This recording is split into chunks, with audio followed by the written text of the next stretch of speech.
In Malaysia, the government is putting hundreds of millions of dollars into boosting the startup economy in this Southeast Asian nation.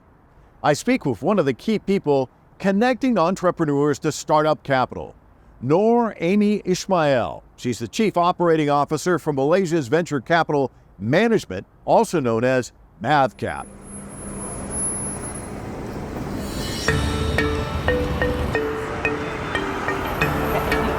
Into a very strong proposition. I caught up with Ismail at Apex Multi-Stakeholders Forum. The forum explored a just transition to a sustainable economy, including how to expand economic opportunities for women. Can you talk to us about Mavcap's mission and how it came about? Okay. Malaysia Venture Capital, Mavcap, is the largest venture capital in Malaysia. We are fully backed or fully funded by Ministry of Finance. And our reporting ministry is Ministry of Science and Technology. We were incorporated in 2001, and Malaysia's vision, I mean, this is like 23 years ago, and we have already started talking about VC. I think that's a very good move by the leadership back then. I'm speaking to a woman who's out there, a leader, but women still very underrepresented. I mean, the numbers staggering, aren't they? I mean, it's just the difference between if I went in and pitched for venture capital versus a woman, doesn't matter what our qualifications are, the men are kind of in the driver's seat. How do you kind of change that? Talk to us about the numbers and how do you change that? Yeah, okay. If I could share with you some depressing data, if I may say. So World Economic Forum report, the gender gap report recently in 2023 ranked Malaysia at 102 out of 146 countries. As painful as it may be, and the total VC in Malaysia, the fund went to female-funded company at only 1%, but globally it's 2%. I mean, for me, practically non-existent. This is why I guess I am where I am today. You need a representation. You need to be represented.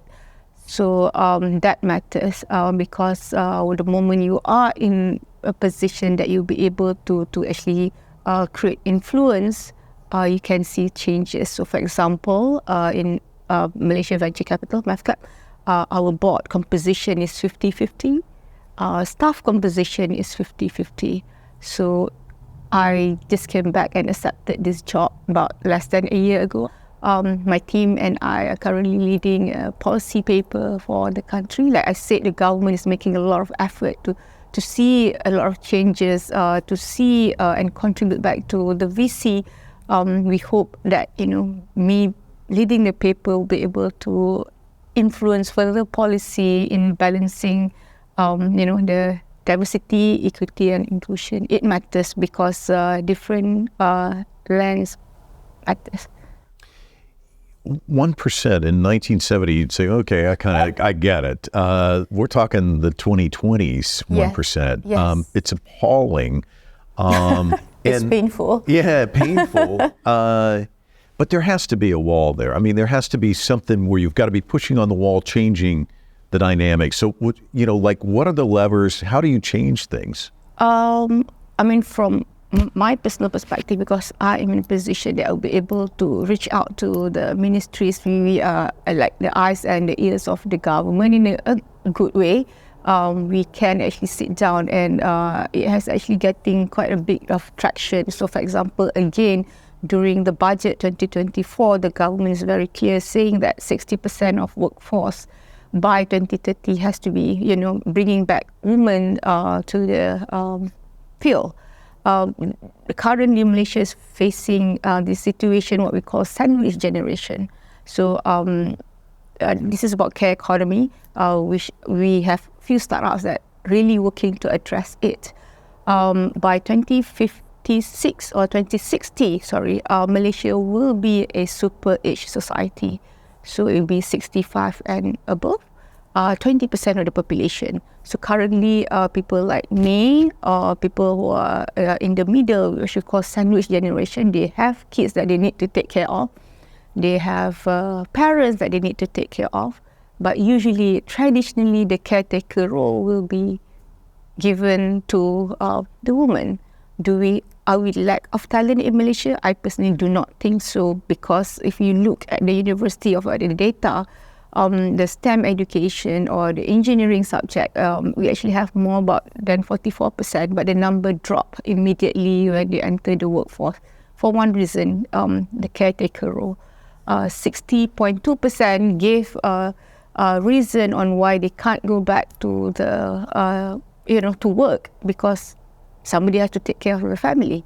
So the government have to put more effort in maybe building a policy or the work from home policy. Right. It has to be strengthened. It has to be ways, because we have talents, but the talent have no choice. Well, I like your response because it shows how layered the problem is. You've talked about imposter syndrome in women, which I think was in the 1970s when psychologists first came up with this. And Right. And I'm not sure all our viewers are aware of it, but can you talk to us about that and how that also adds to the dilemma in a sense? Yeah, I talk about imposter syndrome, all this while, because, or maybe to be politically correct, we call it behavioral blockers. I mean, we are human, right? We always have this inferiority complex. I mean, even today, I was like, oh my God, I'm going to speak to Mike.